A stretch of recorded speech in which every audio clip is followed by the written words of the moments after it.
주님의 평안으로 인사드립니다. 오늘도 우리가 하나님의 말씀을 연구를 해보도록 하겠습니다. 지난 시간에 하나님께서 이 세상에서 이 당신의 영과 품성을 대표할 자들을 가장 크게 원하신다고 하나님께서 말씀을 하셨고, 그리고 지금 하나님께서 정말 이 당신의 품성과 영을 대표할 그 통로가 될 수 있는 온 세상에 이제 그 경고의 기별을 전함으로 이 예수님의 지성소 사업인 셋째 천사의 사업이죠. 하나님의 그리스도의 품성을 이제 그 재현해낼 수 있는 그런 사람들, 그들이 바로 구속의 열매 14만 4천인들인데, 이 14만 4천인들을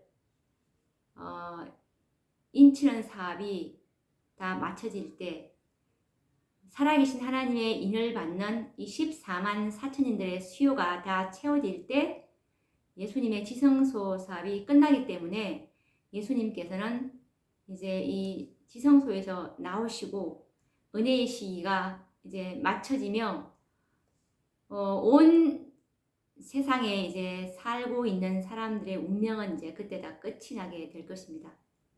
14만 4천인의 수요가 채워지는 그 날에, 그래서 하나님께서는 이 마지막 복음인 다섯째 천사들에게 다섯째 천사의 기별을 받은 이 하나님의 구속의 경륜을 온전히 깨닫고 있는 이 무리에게 이제 너전비라는 거룩한 기름을 이제 부어줄 수 있도록, 그들이 이제 정말 통로가 될 수 있도록 이 정결케 돼야 하는 것이 이 마지막 다섯째 천사의 기별인 마지막 복음을 받은 자들의 사명이 될 것입니다.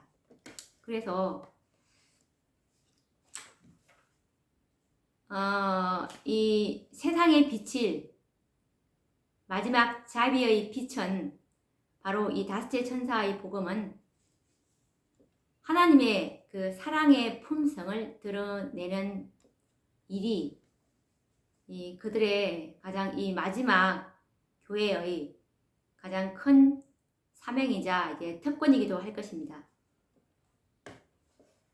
이 다섯째 천사의 사명이고 특권이죠. 그런데 어떤 사람들에게는 이 하나님의 온전하신 품성이 부담이 될 수도 있을 것입니다.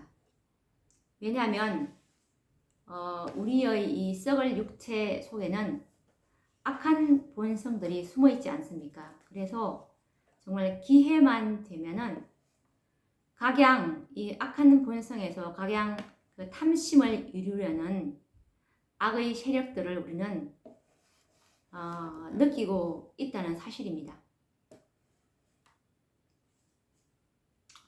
그래서 우리가 오늘은 정말 하나님께서 이 그리스도의 품성을 대변할 하나님의 이 영을 대표할 자들이 되기를 바라시는데, 온전하게 되기를 바라시는 거죠.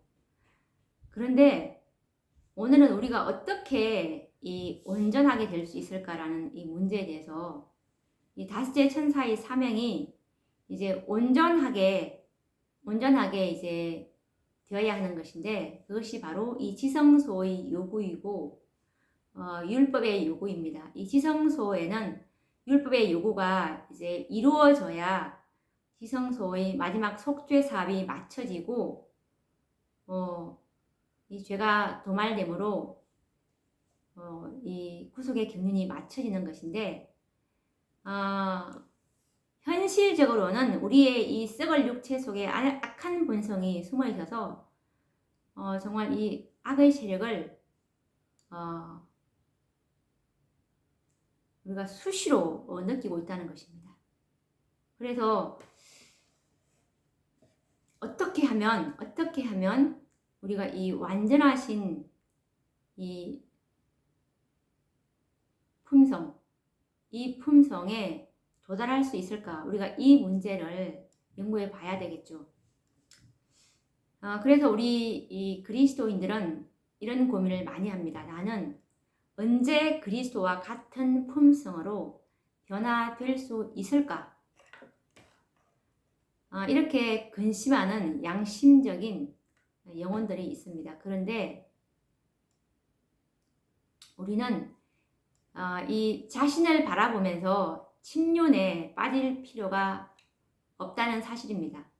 우리는 자신을 바라보지 말고 그리스도를 바라봐야 합니다.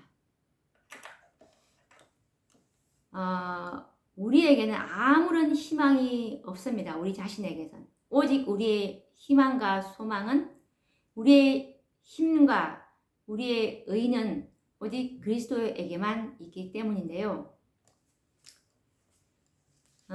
이것에 관련된 선지자의 말씀은 부조와 선지자 431페이지에 보시면 부조와 선지자 431페이지입니다.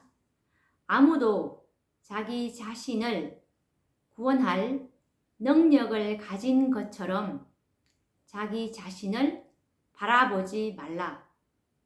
예수께서는 우리가 이 일을 하기에 무력하기 때문에 우리를 위하여 죽으셨다.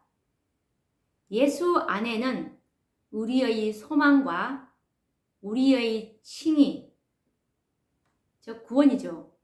우리의 칭의와 우리의 의, 이 의는 품성입니다. 우리의 의가 있다라고 말씀하고 있습니다. 우리 자신에게는 정말 자기 자신을 구원할 어떠한 능력도 없다는 사실이고, 오직 예수님 안에만 우리의 소망과 우리의 구원과 우리가 이 마지막 시대에 추구해야 할 이 그리스도와 같은 완전한 품성, 이것이 예수님 안에 있다는 사실을 선지자께서 말씀하고 계시는 것이죠.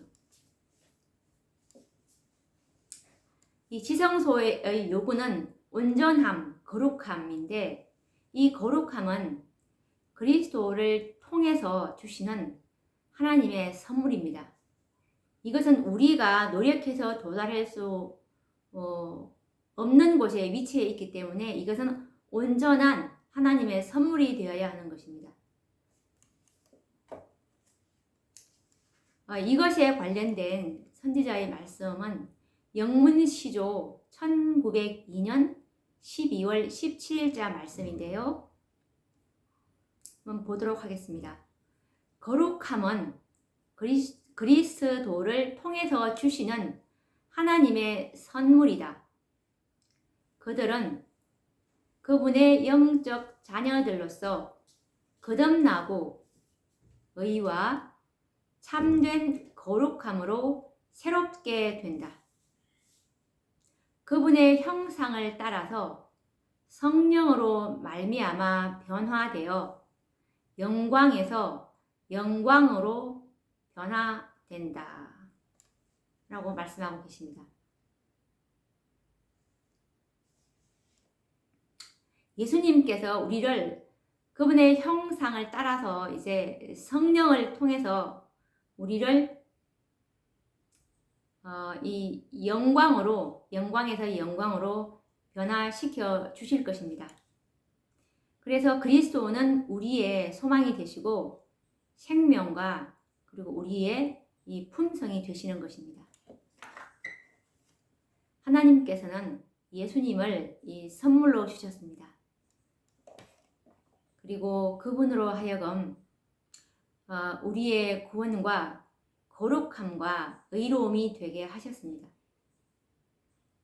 그리스도께서 이 사마리아에 있는 그 수가의 여인에게 이렇게 말씀하셨죠. 이 요한복음 4장 10절에 보시면 그 여인에게 내가 만일 하나님의 선물과 또 내게 물 좀 달라 하는 이가 누구인지 알았다면 내가 그에게 구하였을 것이요 라고 말씀을 하셨습니다.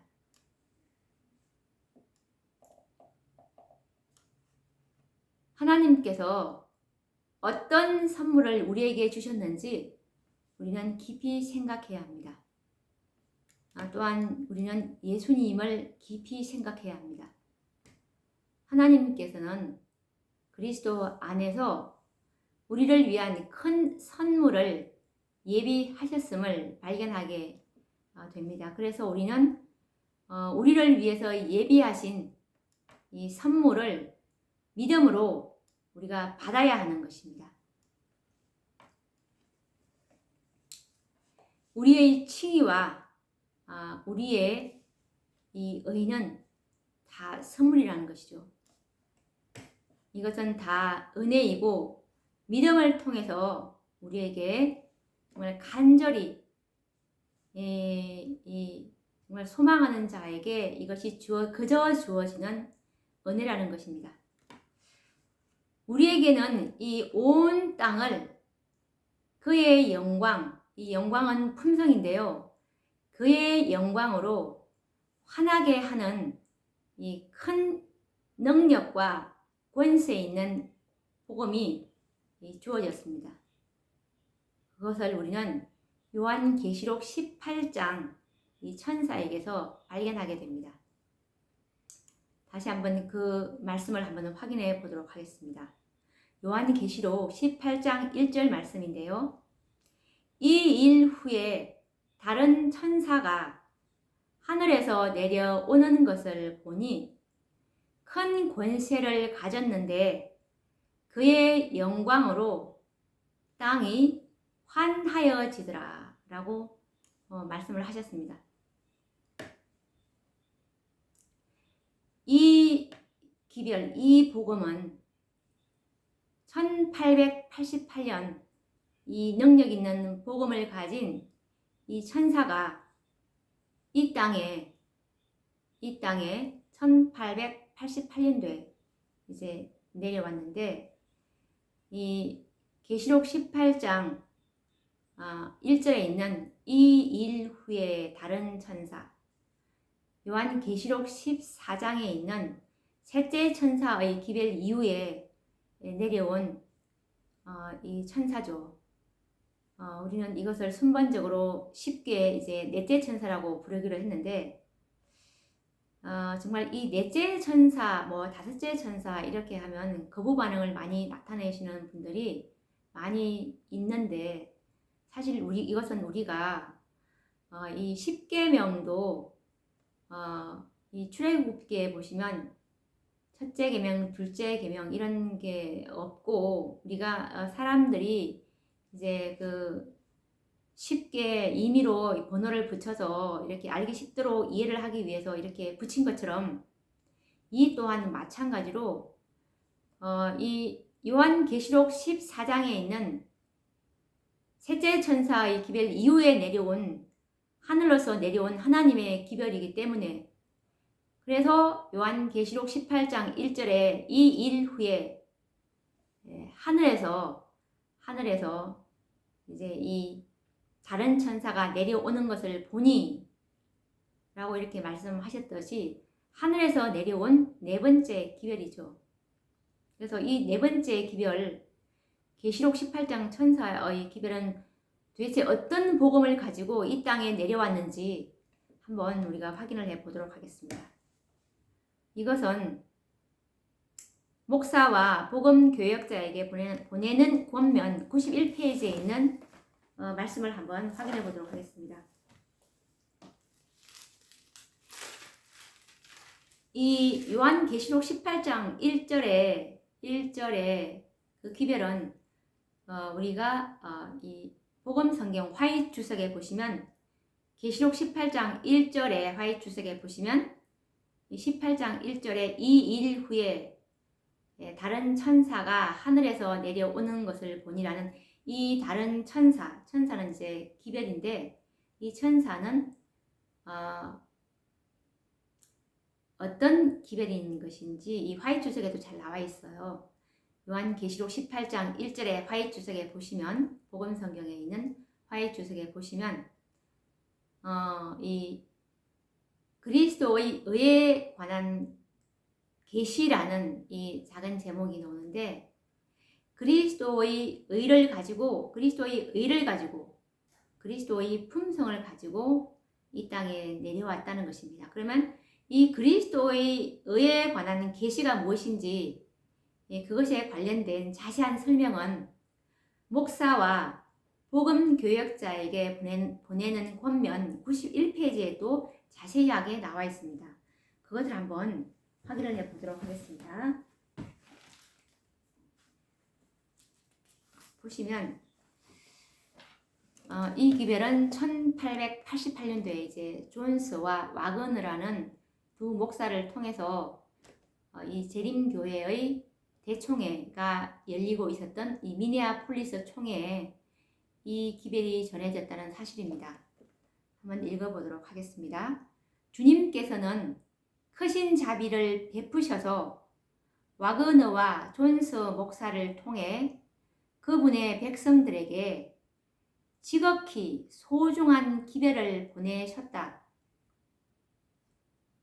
이 기별은 들리움을 받으신 구주, 온 세상의 죄들을 위한 희생 제물에 관한 소식을 세상을 향해 더욱 분명하게 드러낼 것이다.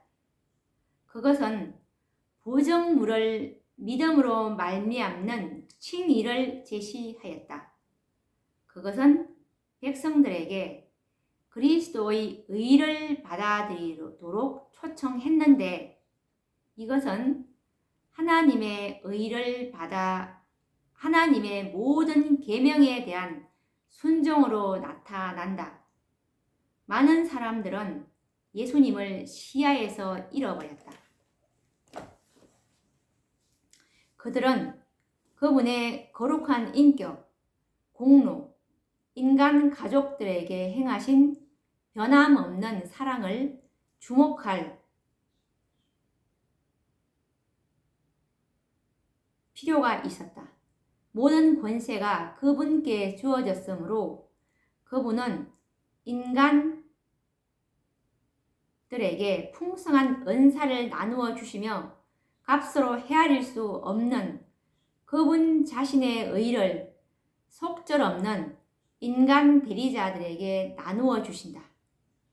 이것이야말로 하나님께서 세상에 전파하도록 명하신 기별이다. 이것은 셋째 천사의 기별이며, 이 기별은 큰 소리로 전파되고 크나큰 성령의 부어지심이 수반될 것이다 라는 말씀입니다. 여기서 이 말씀을 보시면 이 지금 요한계시록 18장 1절에 넷째 천사죠. 그러니까 이 일 후에 다른 천사가 하늘에서 내려오는 것을 보니라고 했는데, 이 천사가 바로 이 기별이 바로 이 그리스도의 의에 관한 계시라고 했는데, 이것은 그리스도의 의를 받아들이라는 하나님의 초청의 기별이라는 것입니다. 그리스도의 의를 받아들이도록 하는 이 초청의 기별이었고, 이 기별은 사실은 율법과 복음이 완전히 결합된 이 셋째 천사의 기별입니다. 셋째 천사의 기별로서 완전한 기별인데, 이 셋째 천사를 대표하는 제7일 안식일 예수 재림교회가 이 기별을 받았는데, 여기서 말씀한 것처럼 그들이 정말 이 셋째 천사의 기별을 잃어버렸다는 것입니다. 여기 나와 있죠. 많은 사람들은 예수님을 시야에서 잃어버렸다. 그리스도를 잃어버렸다는 것입니다. 복음을 잃어버렸다는 것입니다.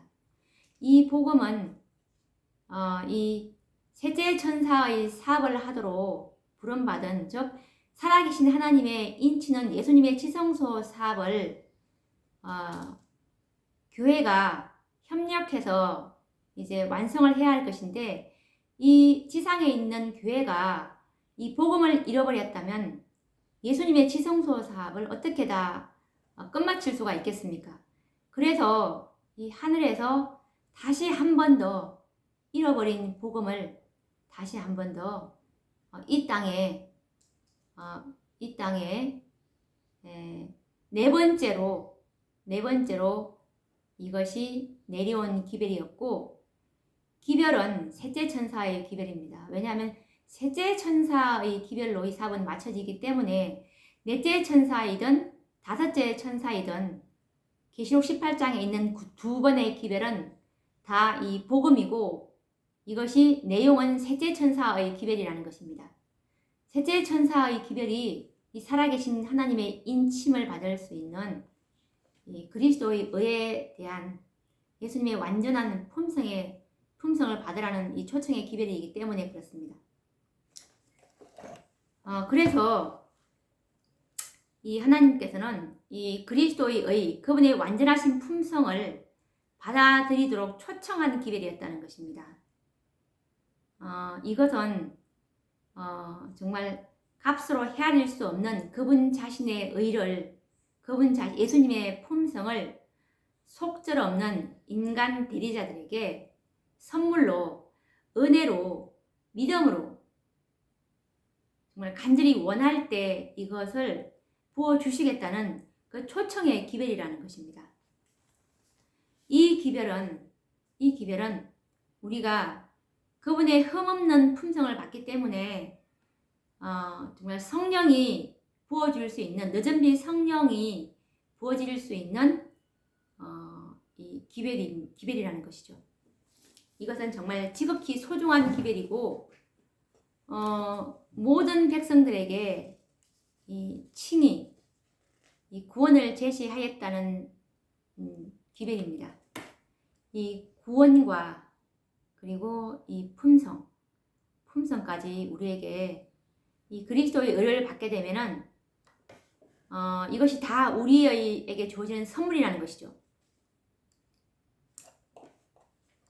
그러면 우리가 이 믿음으로 말미암는 칭의에 관해서 이 선지자께서는 어떻게 이것을 표현하고 있는지 한번 보도록 하겠습니다. 믿음으로 말미암는 칭의, 이것은 목사와 복음 교역자에게 보내는 권면 456페이지에 있는 말씀인데요. 믿음으로 말미암는 칭의란 무엇인가? 이것은 인간이 스스로의 힘으로는 할 수 없는 것을 인간을 위해 행하시는 하나님의 역사이다.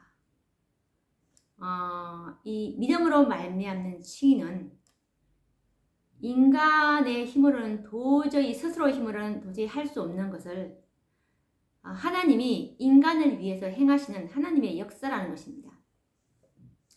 칭의란 인간이 스스로 할 수 없는 것을 하나님이 인간을 위해서 행하시는 역사라는 것이죠. 그러면 인간이 스스로 이룰 수 없는 것은 우리가 어떤 것들이 있는지 한번 알아봐야 하는데, 인간이 스스로 이룰 수 없는 것에는 우선 이 첫째가 이 영생을 얻는 일입니다. 이것은 결코 인간 스스로 영생을 이룰 수가 없다는 사실은 모든 그리스도인들이 이미 깨닫고 있는 바입니다. 그러면 이 지성소의 요구인 이 품성의 완전함, 지성소는 너희는 내 앞에서 완전하라, 너희는 거룩하라 라는 이것이 지성소의 요구이고, 율법의 요구가 바로 완전한 의로운 생애, 의로운 품성이 율법이 요구하는 것인데, 이 지성소에서는 이 율법이 완전한 죄의 도말을 요구하고 있기 때문에 우리는 완전해져야 하는데, 이 품성이 완전하게 변화되는 일은 인간 스스로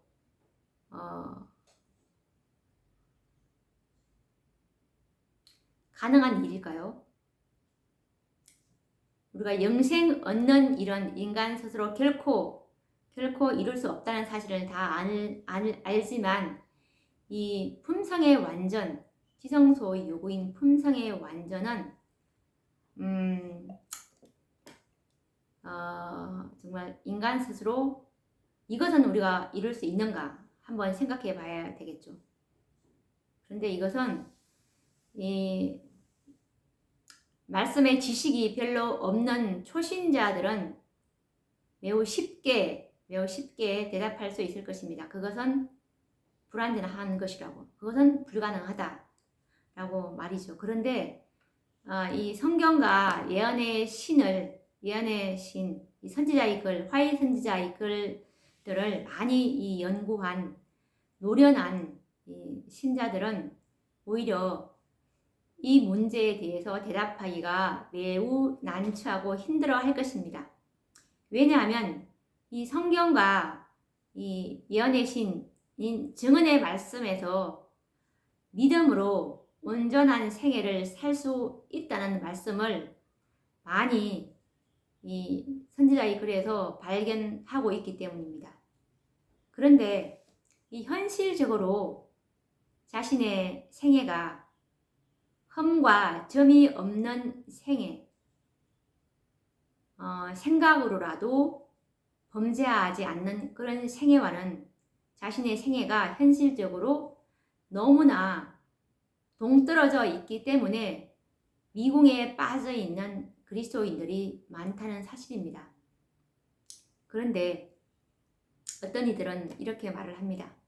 그것은 이 완전한 품성은 인간 스스로는 불가능하지만 믿음으로는 가능하다.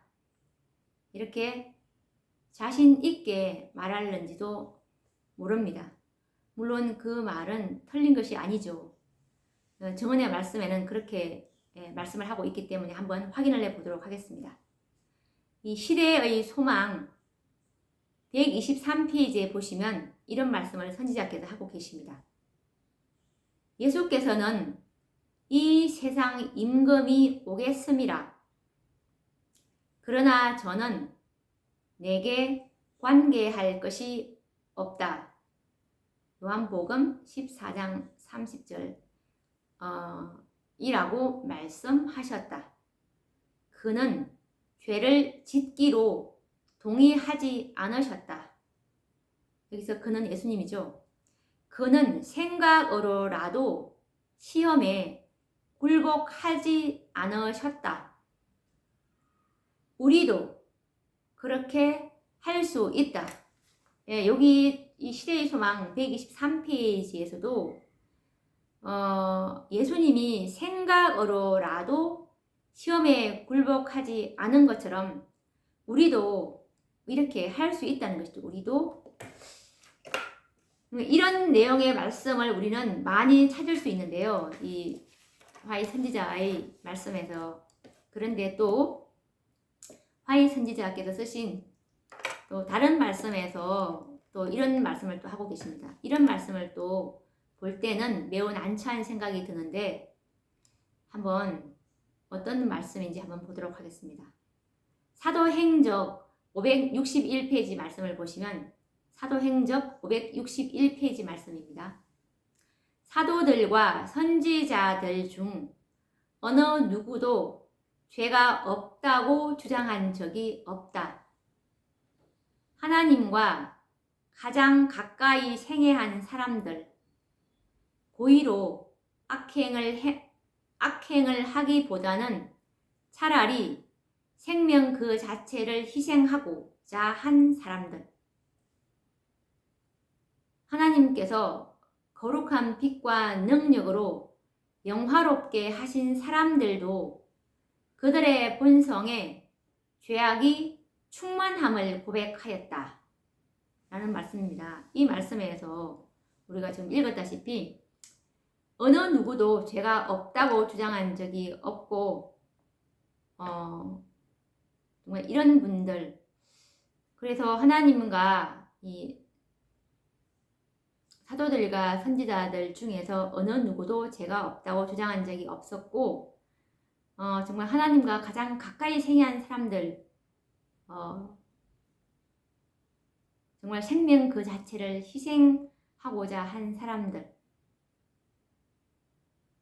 정말 하나님께서 거룩한 빛과 능력으로 영화롭게 하신 사람들도 그들의 본성에 이 악이 충만함을 고백했다는 이 말씀을 우리가 읽었습니다.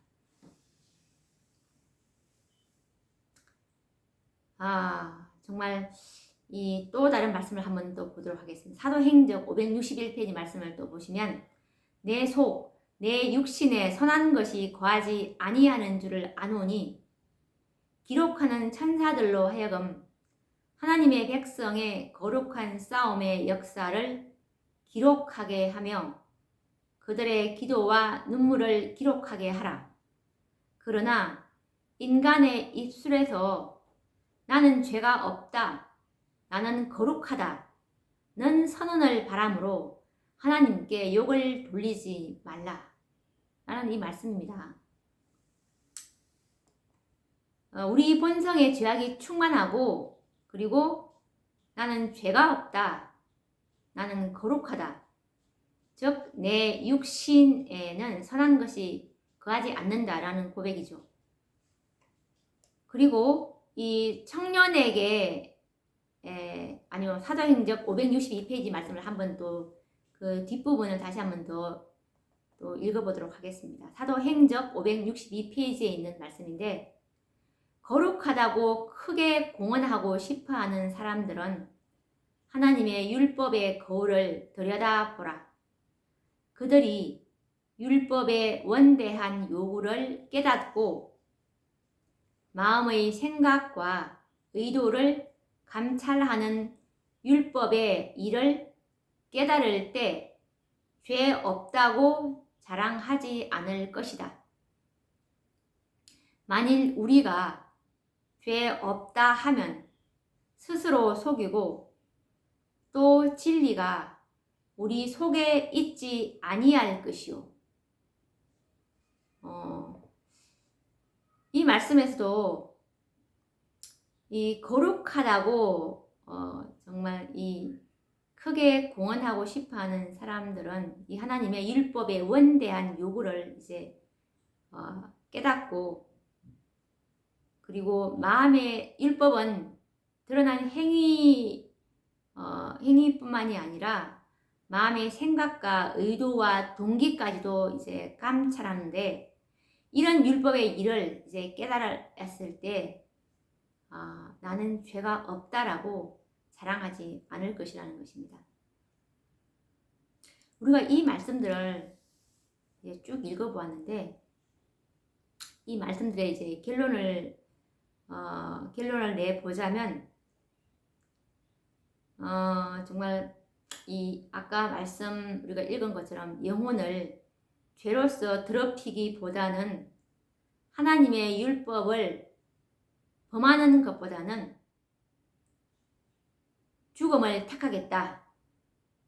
이런 것을 이제 생애의 고로 삼고 살아가는 정말 하나님의 전체를 드린 헌신한 사람들이죠. 이런 사람이라 할지라도 그들의 본성에는 죄악이 충만함을 고백했다 라고 하지 않을 수가 없다는 사실입니다. 하나님의 이 거룩한 율법의 요구, 이 율법은 우리의 생각과 동기와 의도까지도 율법이 감찰하기 때문에 여기서 피해간다는 것은 이 죄인들, 우리가 아담 이후로 아담에게서 태어난 이 타락한 죄인들은 이 율법의 요구를 아무도 이룰 수가 없었는데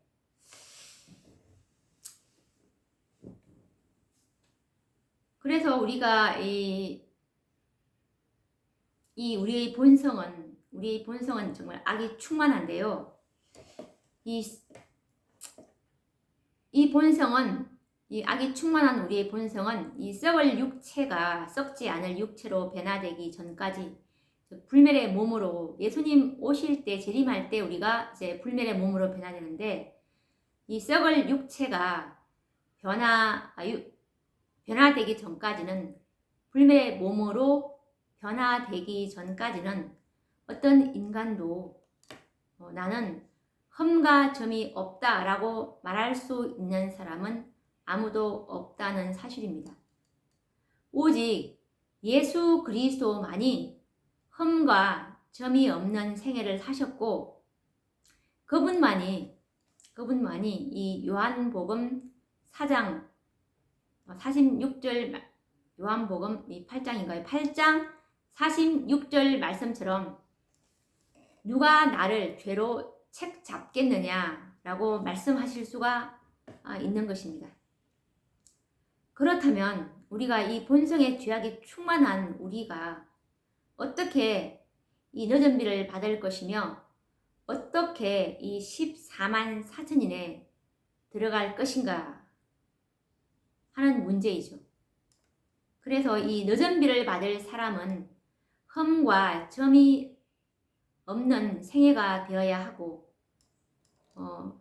참으로 이 정결케 돼야 하는데 이 14만 4천인에 들어갈 사람들은 흠과 점이 없는 사람들이라고 성경은 기록하고 있기 때문입니다.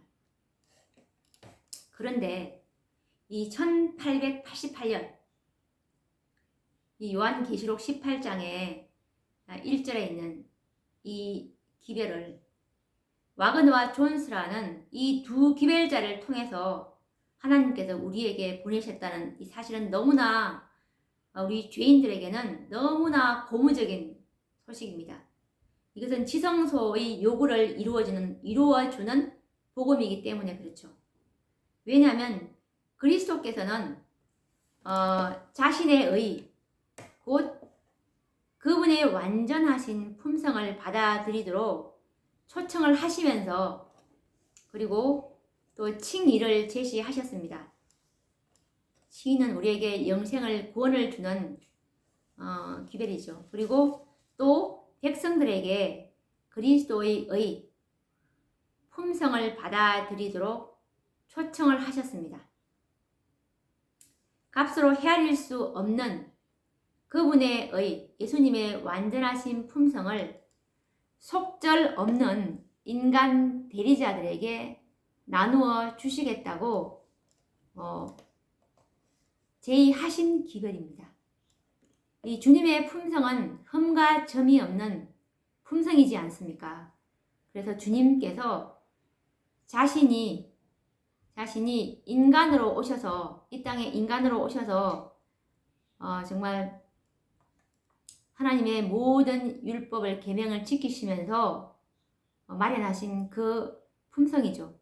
그래서 이것은 예수님 자신이 직접 개발하신 흠과 점이 없는 완전한 품성을 이 기별을 받아들인 자들에게 선물로 주시겠다는 말씀입니다. 정말 이것은 정말 얼마나 놀라운 복음이고 소중한 기별입니까? 그래서 이 요한계시록 18장에 있는 존스와 와그너가 갖고 왔던 기별을 지극히 소중한 기별이라고 표현하신 것입니다. 인간 스스로는 결코 이룰 수 없는 지성소의 요구를 이룰 수 없는 것을 예수님께서 우리에게 이것을 완전하신 품성을 선물로 값 없이 주시겠다는 초청의 기별이지 않습니까?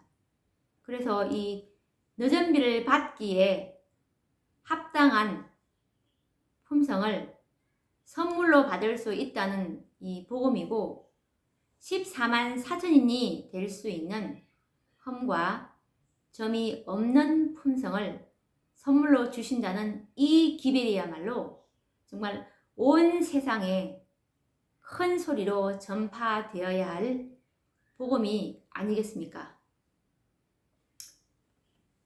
정말 이 복음은 자신 스스로가 이 완전한 이 품성을 이루려고 노력했던 사람들, 정말 많은 실망과 낙담을 될만 하면 열매가 툭 떨어지고 될만 하면 열매가 툭 떨어지고 해서 정말 실망과 좌절을 많이 맛본 자들에게는 정말 이것은 정말 희소식이고 정말 이것은 엄청난 복음입니다. 이 완전한 품성은 우리 스스로가 준비할 수 있는 것이 아니고 하나님의 선물을 이제 받음으로 가능하다는 사실을 우리는 기억해야 할 것입니다. 그래서 우리는 이 구원, 즉 영생과 함께 이 완전한 품성도 칭의로, 믿음으로, 은혜로, 선물로 얻을 수 있다는 이 복음은 우리 인간의 귀로서 들을 수 있는 가장 복된 소식이라는 것입니다. 정말 이 복음을 한번 계시록 18장 천사의 기별을 연구해 보시지 않겠습니까? 그러면 우리가 또 다음 시간에 이 완전한 품성은 값 없는 선물이라고 했는데 이것에 관련된 더 구체적인 말씀을 또 더 연구해 보도록 하겠습니다. 그러면 다음 시간에 뵙도록 하겠습니다. 감사합니다.